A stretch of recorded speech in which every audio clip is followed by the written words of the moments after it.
Hi കൂട്ടുകാരെ, ഇത് ഇഞ്ചി വിത്താണ് ഞാൻ കുഴിച്ചിട്ടത്. നേരത്തെ ഒരു വീഡിയോ ചെയ്തിട്ടുണ്ട്. ഇപ്പോൾ ഇത് മുള പൊട്ടി തുടങ്ങി. ഇതിലെല്ലാം ഇങ്ങനെ മുള വന്നു തുടങ്ങി. ഈ സമയത്താണിത് നട്ടു കൊടുക്കുക. മേടത്തിൽ വിഷു കഴിഞ്ഞ് പിറ്റേ ദിവസമാണ് നടുക. പക്ഷേ വേനൽമഴ ധാരാളം ലഭിച്ചത് കൊണ്ട് തന്നെ ഇത് വേഗത്തിൽ പൊട്ടി മുളച്ചിട്ടുണ്ട്. അതുകൊണ്ട് തന്നെ ഞാൻ ഇപ്പോഴാണ് ഇത് നട്ടു കൊടുക്കാൻ തീരുമാനിച്ചിട്ടുള്ളത്. അതിനായിട്ട് ഞാൻ മുറ്റത്ത് തന്നെയാണ് തടം എടുത്തിട്ടുള്ളത്. ഇത് എന്തിനാണെന്ന് വെച്ചാൽ നമുക്ക് ഇഞ്ചി വേണമെങ്കിൽ ഓടി വന്ന് പറിക്കാമല്ലോ, ആ ഒരു സൗകര്യത്തിന് വേണ്ടിയാണ്. അപ്പോൾ ഞാനിത് നടുന്ന രീതി ഒന്ന് പരിചയപ്പെടുത്താം. ഈ വലിയ ഇഞ്ചിയിൽ നിന്നും നമുക്ക് ചെറിയ ചെറിയ കഷ്ണങ്ങളാക്കി മുള കേടുവരാതെ പൊട്ടിച്ചെടുക്കണം. ഇതേപോലെ ഈ മുള വരുന്ന ഭാഗമാണ് മുകളിലേക്ക് വരേണ്ടത്. അങ്ങനെ ഇത് മുഴുവനായി നമുക്ക് പൊട്ടിച്ചെടുക്കാം. ഏകദേശം 1.5 കിലോ ഇഞ്ചി ഇതിലുണ്ട്. നമുക്കൊരു 15 കിലോയോളം ഇത് വിളവ് തരും. അപ്പോൾ ഇനി ഇത് എങ്ങനെയാണ് നട്ടു കൊടുക്കുകയെന്ന് നോക്കാം. ഇതെല്ലാം ഞാനിങ്ങനെ പറിച്ചെടുത്തിട്ടുണ്ട്. ഇത് നടുന്ന വിധം പരിചയപ്പെടുത്താം. ഇഞ്ചി നടുന്നതിന് വേണ്ടി ഞാൻ കുഞ്ഞു ഇങ്ങനെ കുഴികളാണ് ഈ ഇളക്കിയെടുത്ത മണ്ണിൽ ഉണ്ടാക്കിയെടുത്തിട്ടുള്ളത്. ഇതെല്ലാം ഇങ്ങനെ കുഞ്ഞു കുഴികൾ, മടകൾ എന്നാണ് പറയുക.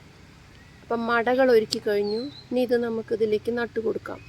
ഈ മടകളിലേക്ക് ഓരോ ഇഞ്ചി കഷ്ണമായിട്ട് നമുക്ക് വെച്ച് കൊടുക്കാം. ഈ മുള ഇങ്ങനെ മുകളിലോട്ട് വരണം.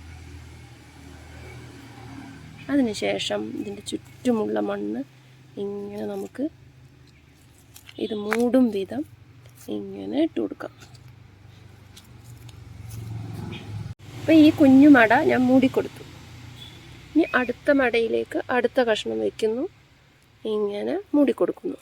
ഇങ്ങനെ എല്ലാം നമുക്ക് വെച്ചെടുക്കാം. ഇപ്പോൾ ഞാനിങ്ങനെ എല്ലാ കുഴികളിലും ഇങ്ങനെ വെച്ച് കൊടുത്തിട്ടുണ്ട്.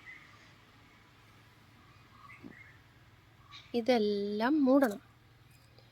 ഇതിന് കുറച്ച് അകലം വേണം. കാരണം ഇഞ്ചി ഇങ്ങനെ പൊട്ടി മുളച്ചുണ്ടാകുമ്പോൾ നല്ല സ്ഥലം വേണം. അപ്പോഴാണ് കൂടുതൽ ഉണ്ടാവുക.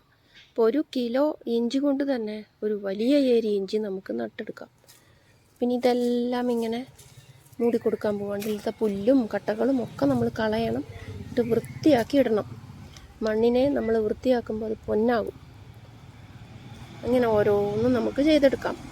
ഇപ്പോൾ ഞാൻ ഒരു ഏരി നട്ട് കഴിഞ്ഞു. ഈ ഒരു ഏരിയയിൽ കൊണ്ടത് ഒരു 1/4 കിലോ ഇഞ്ചി മാത്രമാണ്. അപ്പോൾ എത്ര മണ്ണും എത്ര സ്ഥലവും വേണമെന്ന് മനസ്സിലായല്ലോ. ഒരുപാട് നട്ടു കൊടുക്കാൻ കഴിയും നമുക്ക്. ഒരു 1.5 കിലോ ഇഞ്ചി ഉണ്ടെങ്കിൽ ഒരു കുടുംബത്തിലേക്ക് ധാരാളം മതി. അപ്പോൾ ഞാൻ എല്ലാം മൂടിക്കൊടുത്തു കഴിഞ്ഞു. കുഞ്ഞു കൂനകളെല്ലാം മൂടിക്കൊടുത്തു കഴിഞ്ഞു. ഇനി ഇതിൻ്റെ മേലെ നമുക്ക് പട്ട വെച്ച് കൊടുക്കാം. ഏപ്രിൽ മാസം ആയിട്ടേ ഉള്ളൂ. മെയ് മാസം ഒരു മാസം കൂടി ചൂടുകാലമാണ്. അതുകൊണ്ട് തന്നെ ഈ മുളയ്ക്ക് ഒരു തണുപ്പ് കിട്ടാൻ വേണ്ടി ഇങ്ങനെ തെങ്ങോല മൊത്തം നമുക്ക് വെച്ച് കൊടുക്കാം. ഇതിൽ ഇനി വെള്ളം ഒഴിച്ചു കൊടുക്കേണ്ട ആവശ്യമില്ല. ഇടയ്ക്കിടയ്ക്ക് വേനൽ മഴ കിട്ടിയാൽ അത് മതിയാകും. ജൂൺ മാസം ആകുമ്പോഴേക്കും ഇത് മുളച്ച് പൊന്തി നല്ലൊരു ചന്തമായി വരും. ഇപ്പോൾ ഒരേരി ചെയ്തു കഴിഞ്ഞു. രണ്ടാമത്തെ ഏരിയിലേക്ക് ഞാൻ കൂട്ടിക്കൊടുക്കുകയാണ്. ആദ്യം തന്നെ അത്യാവശ്യം കുറച്ച് മണ്ണ് കൂട്ടിക്കൊടുക്കണം. കാരണം പിന്നീട് നമുക്കിതിന് മണ്ണ് കൂട്ടാൻ സാധിക്കില്ല. ഇത് പടർന്നുണ്ടാവണമെങ്കിൽ നല്ല മണ്ണ് കൂടെ വേണം, സ്ഥലവും കൂടെ വേണം, പടരാനുള്ള സ്ഥലം. ഇത് രണ്ടാമത്തെ ഏരി ഞാൻ ചെയ്യാണ്. ഇനി 2 ഏരിക്ക് കൂടി വിത്തുണ്ട്. 1.5 കിലോയോളം വിത്ത്. നല്ല വളമൊന്നും അധികം രാസവളങ്ങളൊന്നും ഇടാതെ തന്നെ ഇത് ഉണ്ടായിക്കോളും. വിഷമൊന്നും അടിച്ചു കൊടുക്കാത്ത ശുദ്ധമായ ഇഞ്ചി ആയതുകൊണ്ട് ഇതിന് ഔഷധ ഗുണം കൂടുകയും ചെയ്യും. പലവിധ അസുഖങ്ങൾക്കും ഇതൊരു മരുന്നാണ്. ഇനി നമുക്ക് 3ാമത്തെ ഏരിയയിലേക്ക് കടക്കാം. 2ാമത്തെ ഏരിയയിൽ ഞാൻ പട്ട മുഴുവൻ വെച്ച് കൊടുത്തു കഴിഞ്ഞു. 3ാമത്തെ ഏരി മുറ്റത്തിൻ്റെ ഈ വശത്താണ് ചെയ്യുന്നത്. അപ്പോൾ ഇതും ഞാനിപ്പോൾ ഒക്കെ നട്ടു കൊടുത്തു കഴിഞ്ഞു. ഇനി മൂടി പട്ട വെച്ച് കൊടുക്കാം. ഉണങ്ങിയ കരിയിലകളൊക്കെയാണ് ഞാനിതിന് വളമായി ഇട്ട് കൊടുക്കുക. മരങ്ങളുടെ ഇടയിൽ ഇതുപോലെ വെളിച്ചമുള്ള സ്ഥലത്തും നമുക്കിങ്ങനെ ചെറിയ ചെറിയ ഏരികളിൽ ഇഞ്ചി നട്ടു കൊടുക്കാം. കരിയിലകളൊക്കെ കൂട്ടി കൊടുക്കുന്നത് നല്ലോണം ഇത് വിളവെടുക്കാൻ നമ്മളെ സഹായിക്കും. 5ാമത്തെ ഏരി കൂടി ഇഞ്ചി നട്ടു കഴിഞ്ഞു.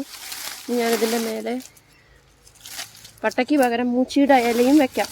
മൂച്ചിയുടെ ഇലയാണ് വെച്ച് കൊടുക്കുന്നത്. അപ്പം അതിനൊരു വളവുമായി, ചൂടേൽക്കുകയും ഇല്ല.